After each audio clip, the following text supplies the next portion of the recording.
Last week was race weekend. This bike got raced by another team because their bike had a problem. However, they had a problem with the front tire being flat when they pulled off the track. They asked me why it handled so weird. Turns out it had like 12 PSI in the front tire. That's not good. So today I am taking the front wheel off to try to solve the tire issue. But in the process, I want to look at my tire wear. The reason is this bike uses a tire that is no longer available. And this bike really needs that size tire to work right. We can run other tires, but it doesn't work the way it should.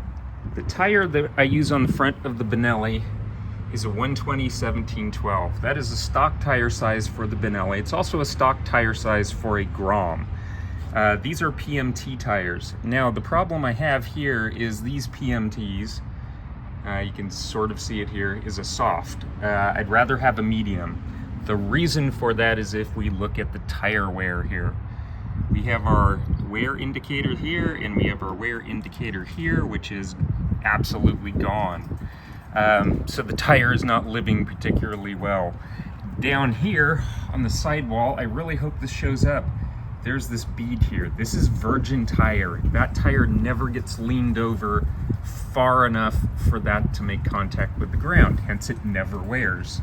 That is because of the lean angle of the Benelli. It can only lean over so far before it drags gear shifter, pedals, everything else.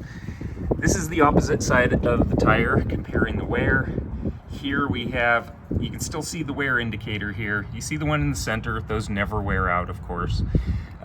But this one, we have much fatter section of that virgin tire. Again, it doesn't lean over as far on this side because of the racetrack we race this at. This side is the right-hand turns. There are only a couple of them on the track, and they're not very long. You're only at lean for a short period of time. Last thing I want to point out for myself in the future is this profile here. You can see where it gets to the edge of the tire, and it's relatively round. If we go to the other side of the tire, this is the left side. It's concave going up to that little raised ridge where it can't lean over any further, that we don't see on the other side. So the tire needs to be flipped regularly to even out the wear. But what I wanted to compare was how big this groove is to how big this one is, because this one I would expect to be worn more since this side of the tire gets used more. So let me take a measurement here. Okay, let's take a look at the left-hand side of the tire. This is the side that we use much more around the track. It's leaned over for much longer, and there's more left-hand corners at Katy. Here is our tire wear indicator up here. You can still see it. The one that would be next to it is completely worn off. Again, that makes sense. We use this side of the tire more. So we have this band of virgin rubber that we never get leaned over to because the bike can't lean over that far. So I'm going to take a caliper here, 3.8. Check over here on this side. We're measuring how wide that is, 3.79. So that gives us a look at the left-hand side of the tire. Now flipping it around, notice the wear indicator here. I can still see it. Makes sense, the tire's not worn as much. And I'm going to measure the width of the virgin material that doesn't get any wear. That one is 7.29. Measure it over here. 6.65. It's kind of hard to read where the edge is, that is. It's kind of feathered. 6.28. So this is about twice as wide on this side. Less wear, it's twice as wide, and I know I don't carry as much lean angle.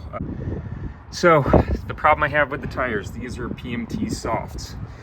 This has about 3 track days, not race days on them, track days, and they are just butchered.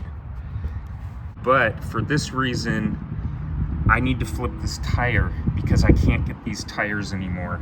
This size is no longer available. My other complaint is I don't want softs, I want mediums, because this bike is heavy and it absolutely eats tires.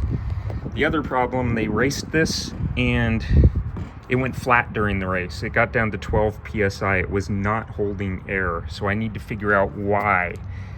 I'm not sure, but it looks like something right here, where my thumb is, punctured the tire, or at least pseudo-punctured the tire, and that's why it's not holding air. So I'm gonna try to figure that out, because otherwise these tires I can't get anymore. I hate to use another one if I can get more life out of this. Anyway, that's my take on these tires. I may have to start using a size 180/12 rear tire from another bike. It's not gonna handle right.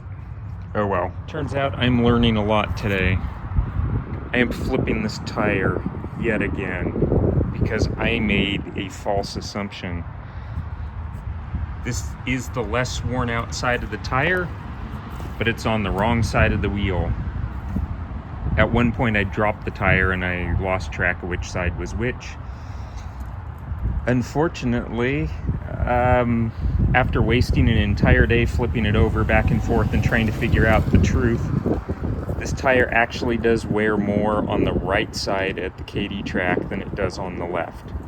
But I am absolutely shocked that it's the right side of the tire that wears more. So to even out the tire wear here, I need to move the worn out side to the left side of the wheel. This is the left side of the motorcycle. So I'm gonna flip it over and put it back on the bike.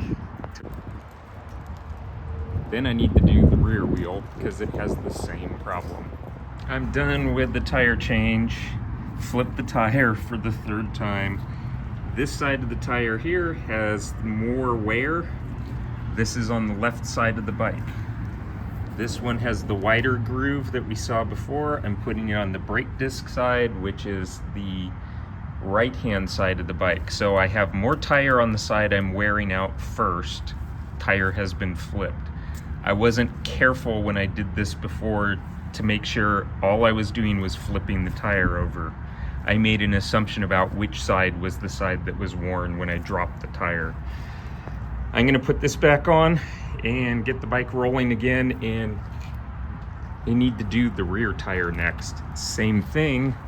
I haven't removed this one yet, but we will notice the wear. This is the left side of the tire that I falsely assumed was wearing faster because there's more left-hand corners at Katy. Center indicator. And then on this side, there's very little of the indicator left on the right side. This tire does not have that little unworn edge. It goes edge to edge, so it's less obvious, but I'm going off the tire wear indicator up here, comparing the sides. So this one is more pronounced than on that side. So I am gonna flip it to even out the tire wear, but the front was really bad, and I think that's just because of the braking load.